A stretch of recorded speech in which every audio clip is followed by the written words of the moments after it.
Hello everyone. Happy Tuesday to you. Happy Quarantine Tuesday to you. I'm back with my weekly teaching time that we're trying to do every week during the shelter-in-place restrictions, where I answer some of your questions. And this week, I want to speak to a question that I get fairly often, but not during a pandemic. Has nothing to do with the pandemic, but a question I get during Mother's Day weekend, which of course is upon us this weekend. And the reason I get the question is it's fairly customary for churches to celebrate mothers on Mother's Day and fathers on Father's Day. And so perhaps the pastor will preach a sermon for the mothers on Mother's Day and for the fathers on Father's Day. And maybe there's a ceremony that honors the mothers in the congregation and so forth. And I certainly don't intend to cast aspersions on churches who do this practice. I really don't. I mean that. They have good reasons to do so. I understand and love the sentiment behind it. But historically, we at TCPC have chosen not to do this. We do acknowledge and pray for moms on Mother's Day and fathers on Father's Day, but we don't have a ceremony to honor them. And I certainly, like this Sunday, I won't be preaching a Mother's Day message. And I often get the question every year from people, why don't you do that? That's kind of been my experience at other churches. Why don't you do that?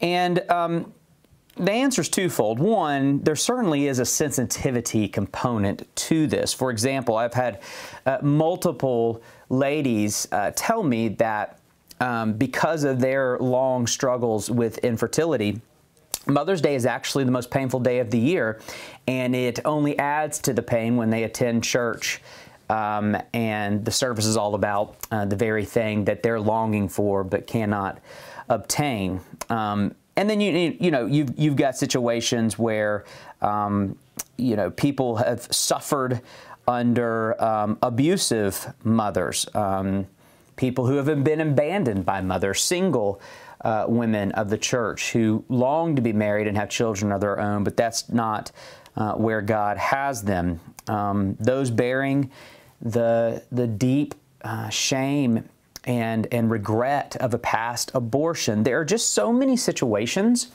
where motherhood and fatherhood is actually the very source of someone's trauma. And to make a Sunday worship service about that is just not what we as a church have chosen to do. Convictionally, we just want to make every Sunday about honoring and celebrating Jesus, who cannot wound us and only can heal us. So I would say that's the biggest reason why we want to be sensitive to that. But there is a secondary reason to it that gets to what I want to talk about today. If we're not careful with all the Mother's Day stuff, then we may, granted unwittingly, unintentionally, perpetuate what can only be labeled as a truncated view of motherhood and even the female gender. So this Saturday, we are having a socially distant Mother's Day celebration because we do think mothers are in need of some serious love, affirmation, appreciation, and celebration right now more than ever. But our Mother's Day celebration is for all the ladies in our church. Now, that's not a patronizing, oh, you poor women, we don't want to leave you out, so we'll include you decision. That is a decision rooted in a biblically robust theology of motherhood. We want all ladies of our church to be celebrated at our Mother's Day event because all ladies of our church are mothers, whether they have children of their own or not. So let me explain what I mean by that. I think it would help to first step way back and have a brief discussion on our theology of gender as a whole, and then we will narrow things down to what does it mean to be female, and even more specifically, what does it mean to be a mother? Now, I enter into this discussion completely aware, in full recognition that I am venturing out into controversial waters. I am not naive to that. This has risen to become the issue of our day, and perhaps people's biggest stumbling block with at least conservative Christianity. And as a pastor of a church that still does hold to historic views of sexuality and gender, I recognize this has become by far the most controversial thing that we believe and practice. Now, it must be said that historically this is not so. This is a very new development.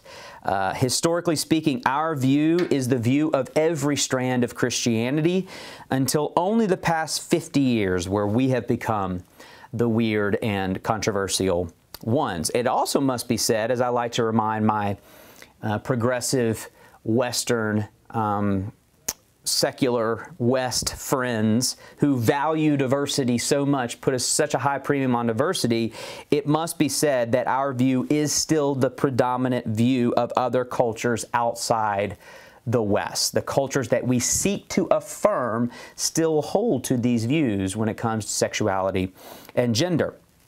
So what our culture views as offensive, as oppressive, as how dare you believe and practice these things, Africa, for example, views as incredibly beautiful, as something foundational to humanity and life.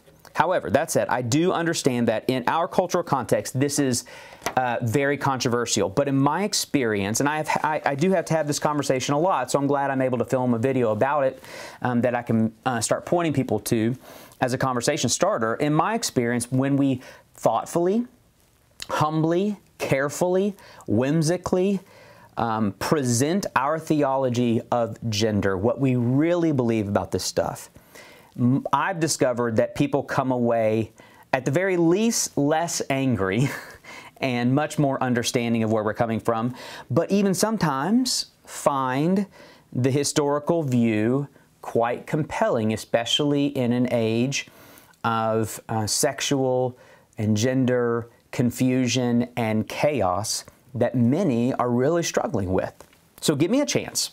Well, all I'm saying is give me a chance to at least explain where we're coming from and explain why, not just what we believe, but why I believe what we believe is beautiful. To understand a biblical view of gender, what we need to do is we need to go way back to the very beginning in God's design. Genesis 1:27. So God created man in His own image. In the image of God, He created them. He created him. Male and female, He created them. So if you're familiar with the creation account, we have at this point come to the apex of God's creation, the high point of this amazing creation that our God has created. And the apex of His creation is a creature created in the very image of the Creator. Incredibly unique. But God's image is not manifested in a generic androgynous view of humanity, but in the masculine and feminine of humanity. In other words, the binary of male and female together as complements, and that's where we get, you'll hear me say the word complementarianism a lot in this. That's where we get that from. The male and female together as equal but complements is the fullest expression of God's image. But how do these differing parts complement one another? For this, we turn to the next chapter in Genesis 2 that gives us more detail about how God created man and woman. Adam is created first from the dust of the earth. In fact, the name Adam is derived from the Hebrew word meaning ground or earth. But then God does something incredibly unique that He doesn't do with any other parts of His creation. He Himself breathes His own breath of life into Adam. He infuses him with His image. And then He empowers him to, quote, work and keep the earth. So in this way, Adam is being established with a special role within the created order. And the role is that of authority. Now, I recognize authority retains a very bad connotation for many of us, and I completely understand why that is, because authority in a fallen, sinful world often is exploitive, often is abusive. But when we say authority here, we are talking about pre-fall authority, authority according to God's design. This is an authority that protects above all else. This is an authority that serves above all else. This is an authority that would lay down the life for those under the authority. This is an authority that leverages authority for the flourishing of those under authority. Authority as demonstrated perfectly in the one to whom all authority has been given. All authority in heaven and earth belongs to Jesus Christ, but look at His authority. If you want the definition of biblical authority, look upon Jesus and ask, is that not beautiful authority? An authority so loving, so caring, indeed willing to die for those who submit to His authority. This is authority according to God's design. But then things get really interesting. Really interesting twist to the story. Out of Adam, Eve is created. So whereas the man was created out of dirt, the woman is created, she is the only creature created out of the glory of God's image. And in this way, she is the literal high point of God's creation. So the image bearers of God are the apex of the creation account, but more specifically, Eve, coming out of the image of God, is the truest high point of God's creation. And so what this means is that literally the female is the high point of God's creation, the highest expression of the breathtaking beauty of the glory of God.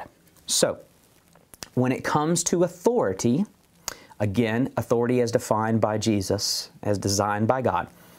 When it comes to authority, male transcends female. When it comes to glory, female transcends male. And try as we may to get away from these intrinsic gender truths, they remain undeniable across the cultural spectrum. Male chivalry, male protection, using strength to protect. Male chivalry remains noble, and you're just not going to convince me otherwise. When the Titanic is going down, women and children on the lifeboats first remains a good thing because it is intrinsically right. Likewise, women as glorious, as the highest beauty and magnificence of creation remains. And you're just not going to be able to convince me otherwise. The African culture, again, outside of our culture, the African culture has a good way of conceptualizing this. They like to illustrate gender like this, that men are the bones of the body and women are the flesh. And I think you get that illustration, that men are this foundational strength, the skeleton of the body, but women are the visible beauty, flesh of the body. And you can understand what they're getting at there with that illustration. But here locally, outside of, forget other cultures, here locally in our culture, there is another group that is reinforcing this, which happens to be the last group that you would expect, and it's the transgender culture.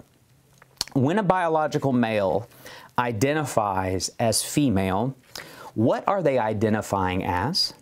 What are they identifying with? Every time I've seen it, it's been identifying with traditional female stereotypes, that which historically has aligned with feminine.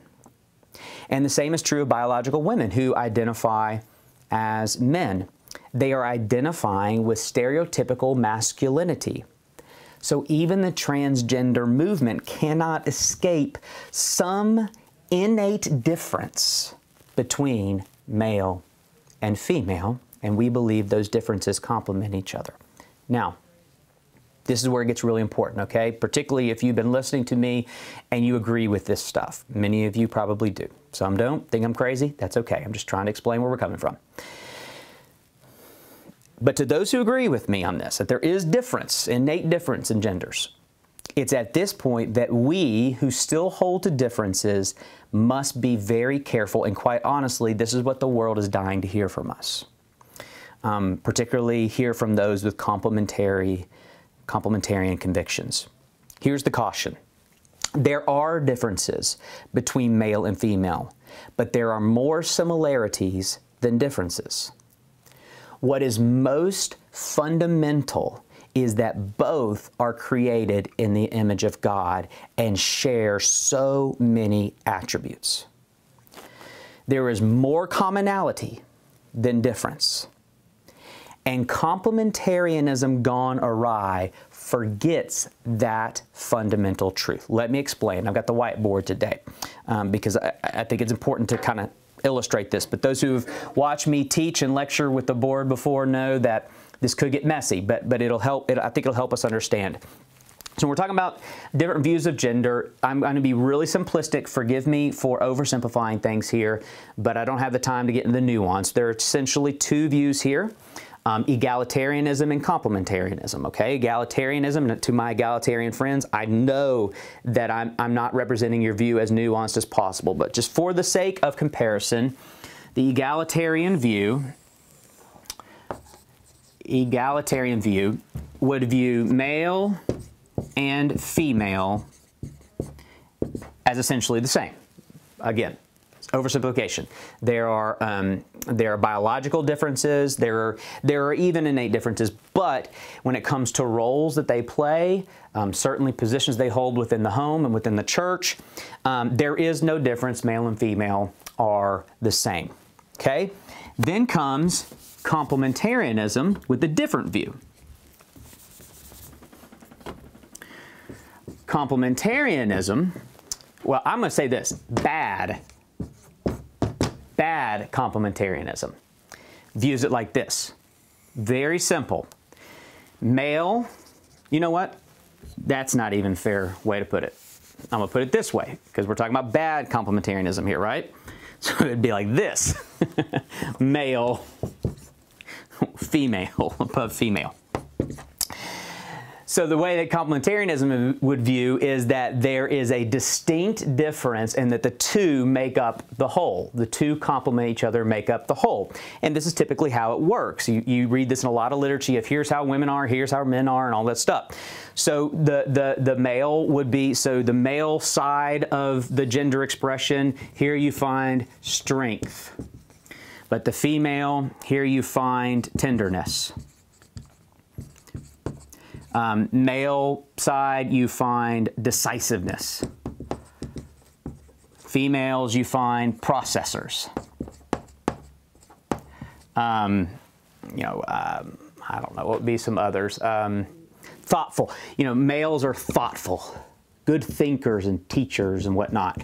Women are emotional, good feelers.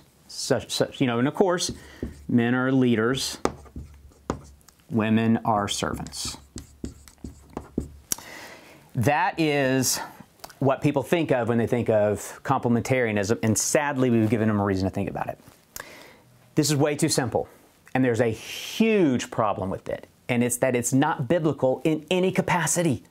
This simple, clean division you will not find in Scripture. Allow me to illustrate. Proverbs 31, we would all agree that this is the literally proverbial vision of womanhood. Proverbs 31 says this about, an excellent wife who can find. She is far more precious than jewels. It goes on to explain. She seeks wool and flax and works with her willing hands. She's a worker. She's a hard worker. She is like the ships of the merchant. She brings her food from afar. She's a businesswoman, is what she is. She rises while it is yet night and provides food for her household and portions for her maidens. So she has this incredible work ethic to provide for the family, things that we're used to hearing saying only men do, provide for the families. Listen to this one. She considers a field and buys it. She's a savvy investor. She considers a field and buys it, and then she, with the fruit of her hands, plants a vineyard. So she's an investor. She's a businesswoman. She considers a field, she buys it, and then she herself does the labor and builds the vineyard. And then just listen to this. She dresses herself with strength and makes her arms strong. And I could keep going with Proverbs 31. You're welcome to. I only read a few verses, but it continues to go on. And what we see in the Scripture's vision of what redeemed femininity looks like is strength.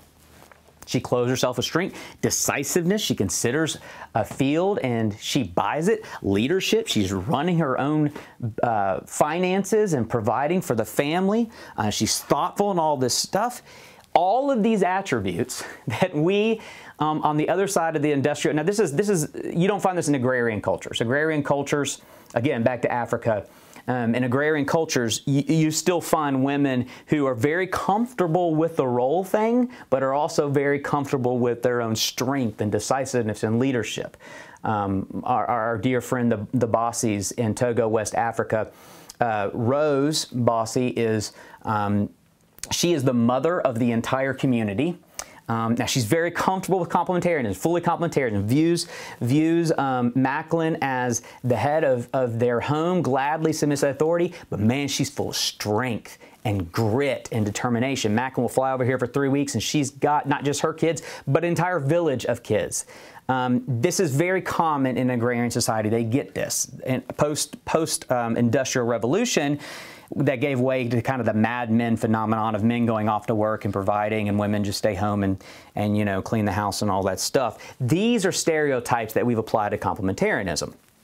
But in the reality, the females being described this way is all over Scripture, and likewise, males being described this way is all over Scripture. When you turn to the New Testament in particular, where we are told to clothe ourselves with gentleness, kindness, meekness, tenderness. If you don't have a vision for manhood that is not tender and meek and gentle, then you're going to struggle with Jesus, certainly, and His teachings. Go read the Sermon on the Mount. There is no room for John Wayne in the Sermon on the Mount. What is blessed in the Sermon on the Mount is poverty of spirit, is the meek, is the humility, those who don't take the fight to them, but are the ones who are persecuted for righteousness' sake. And then if you look at Jesus Himself, if you're going to tell me that Jesus is not the definition of manhood, then I don't know what to tell you. But what we find in Jesus is a humble authority, a meek lordship, a strength that would lay it down on the cross for those under His authority, full of tenderness, compassion, and meekness. So this just doesn't work, is the point I'm saying. This clean divide where these attributes are male, these attributes are female, doesn't work. So what is complementarianism in the best sense? If I were to illustrate what it looks like biblically speaking, instead of what I just showed, I'm going to the old Venn diagram to help us understand this, okay?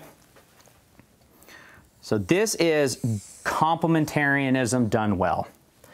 I'm terrible at this, but how do I do it? I need to do... All right. I don't know if you can see that, but it's a Venn diagram. Now, here's where we got. We got more similarity than difference. I'm going to make my difference less here. There you go. There's our Venn diagram. We got more similarity than difference here.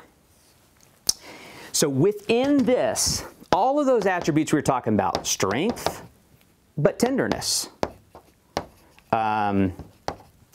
decisiveness, but thoughtfulness, leadership and service, boldness and gentleness, and on we can go. All right. This is all what we share as image bearers of God. But there is a uniqueness here. There is a uniqueness. So if this is the male uniqueness and the female uniqueness, what is unique? Well, it starts with biology. Our very physical creation. And I'm not just talking about our reproductive organs, which obviously are different. I'm talking about innate biological differences. So I'm going to put it this way. There's testosterone over here, and there's estrogen over here. Now again, it's not that clean. We both have both, but the levels of testosterone here are higher, the levels of estrogen are higher here. And why would God design those biological differences? Because they are to serve His greater purposes for male and female. And again, going back to Genesis, what I outlined is, at the end of the day, you're looking at the man as the authority of God on earth, and the female as the glory of God on earth. Again, men are glorious. Women can exercise authority. I'm talking about the fundamental callings here. And remember, this is good authority, not bad, exploitive, abusive authority. All right? Authority as it should be. I'm going to narrow it down even further. Okay? What does that look like? What does that look like? Well, essentially, God gave us as image bearers to rule and subdue the earth. Okay? What does that mean? We're in charge of all life on the earth. So, at the end of the day, men fundamentally are life protectors. Women fundamentally are life givers. We protect life, we provide life. And you can use the adjectives in every different way. And the point is this: all of these attributes that we share are used toward those ends. So don't tell me a husband knows how to do, a father knows how to do, protect the life of his family, be the authority of the family, and not be a tender, compassionate person. That's terrible authority. He doesn't know what he's doing. Don't tell me a female doesn't know how to bring life to a family, to her children, to her husband, and it not be thoughtful, strong, decisive. We use all of these in our God-given callings. Now, I'm taking it down one more step to boil it down, the difference. I am defining life protectors as fatherhood. You can't read what I'm doing here, but it doesn't matter. Life givers is motherhood. All right? So men, by their very biology, are equipped to use all these things to live out the protection of life. I'm calling that fatherhood. Women, biologically equipped to use all these things to give life, and I'm calling that motherhood. Now, with that being stated, of course, when I say, so we're focusing in here because we're talking about Mother's Day, okay? I'm all father, fundamentally male is to be father, is fatherhood, female is motherhood. Now, I'm defining motherhood as life-giving. Of course, that includes the actual physical process of birthing life, literally birthing life, bringing life into the world. But what I'm trying to do is expand our conceptions of motherhood to include the nobility of bringing and nurturing in life throughout the world. I think we understand this more when it comes to masculinity. I have 4 sons, and perhaps they will have a family of their own one day, with children of their own and a family to protect and all of that. But if they don't have children, I'm raising them to understand their calling to protect life nonetheless, to be fathers in this world nonetheless. And I think we understand that a little bit more with men, but I want to suggest that the same is true for women. There is an intrinsic calling to motherhood that all women share. In a general sense, as daughters of Eve, what was true for her is true for you. She is referred to as the mother of all living. And that noble title is now yours. For some women, it is a more focused motherhood on the children entrusted directly to their care. For many other women, it is an expanded out vision of motherhood to many more who need the motherhood that you can provide.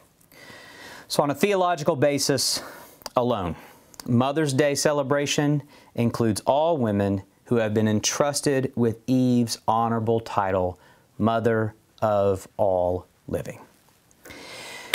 But one more step, and I know this one's gone long, but there's just so much to say here, and this will be quick. One more step that is specific to the church context, and it's this: you are by design bearing this noble calling of motherhood, but you are explicitly called to be mothers of the children that you have vowed to be mothers to. Let me explain. Now, this is, we're a Presbyterian church, okay? So we do a lot of weird things, I guess. One of them is to believe and practice this gender stuff. The other is that we baptize babies, okay? I get it. For some of you, it's weird, but I think it's beautiful. And one of the reasons I think it's beautiful is because every child of our church that is welcomed to our fellowship through the waters of baptism, there are vows pronounced over that child, not just from the parents, but from the membership. And in those vows, you are pledging yourself, in essence, to be mothers and fathers to that child. And what is significant, the reason why we call them covenant children, is because they're not just Cunninghams. They are Cunninghams that belong to the covenant community of God's people. So my children, yes, first and foremost, are my responsibility. God has entrusted them first and foremost to me. But expanded out in a way that's far closer than we give it credit for, they also belong to the church in general and Tates Creek Presbyterian Church specifically. And every time we baptize a child, you are vowing, ladies, to be a mother to that child. So listen, I believe this. This is not just in theory. I believe it in practicality. My boys belong to Tates Creek Presbyterian Church just like they belong to Abby and me. So let me be clear. I believe every female member of TCPC is in some way a mother to my boys.